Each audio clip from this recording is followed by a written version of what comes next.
هو حد فينا يا جماعة بيقبل انه يتشتم او حد يتنمر عليه بالشكل ده؟ انا مش عارف يا جماعة ايه الحملة الممنهجة والشتايم وقلة القيمة ديت من الناس على زيزو. بصراحة حاجة ملهاش اي معنى وملهاش اي لازمة. انت هتستفاد بايه؟ السلام عليكم ورحمة الله وبركاته. برحب بكل متابعيني وحبايبي في كل مكان. يا رب دايما تكونوا في أحسن حال. طبعا يا جماعة لو وصل لك الفيديو ما تنساش طبعا اللايك الجميل، وانزل اعمل حالا بالا فعلا الفولو عشان يوصل لك كل جديد مع اخوك وحبيبك يوسف أحمد. دايما بتجيب لك كل الأحداث الرياضية المحلية والعالمية.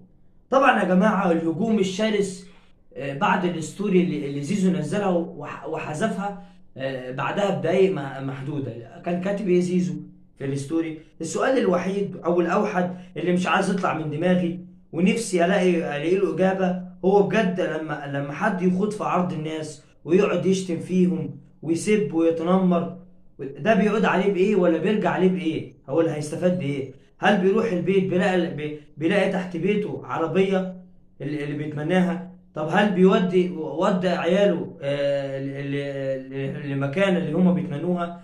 طيب عايش ابوه وامه في حاجه بيستحقوها؟ مش قادر استوعب فعلا الموضوع. بلاش انت. هل اللي بتخوض في عرضه ده وبتشتمه وبتتنمر عليه بيصحى بعد شتمتك دي مش شغال نفس الشغلانه، ما عندوش نفس البيت؟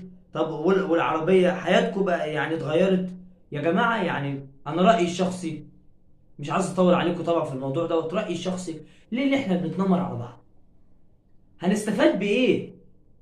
يعني احنا هنستفاد بايه؟ معلش يعني هل انا دلوقتي اما تشتمني او تشتم اي حد كده، سواء بقى صاحبك جارك تعرفه ما تعرفوش، بتشتمه هتستفاد بايه؟ الذنوب جايه عليك ان انت بتشتمه او بتخوض في عرضه. ليه؟ ملهاش اي لازمه يا جماعه. يعني ليه اللي انا اما اشتم حد؟ طب انا هستفاد بحاجه؟ لا. طب ايه؟ هل لما اشتمه كده، هل اللي انا بشتمه ده كده حياته مثلا هتتغير للأسوأ؟ مش ممكن. فانا شايف يا جماعه هجوم على زيزو ملوش اي لازمه. وكده كده الراجل معلش انا عايش حياته، عربيه افضل موديل، بياكل احسن اكل، بيشرب احسن شرب، بيلبس احلى لبس، بيلبس براندات. الراجل عايش حياته. فبلاش يا جماعه ان احنا نتنمر على بعض. هنروح طبعا في موضوعنا النهارده والسياق تاني. موضوعنا طبعا صفقات نادي الزمالك.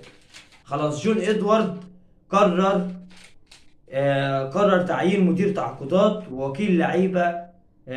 برضه هو كان وكيل لعيبه اسمه عبد الرحمن اسماعيل.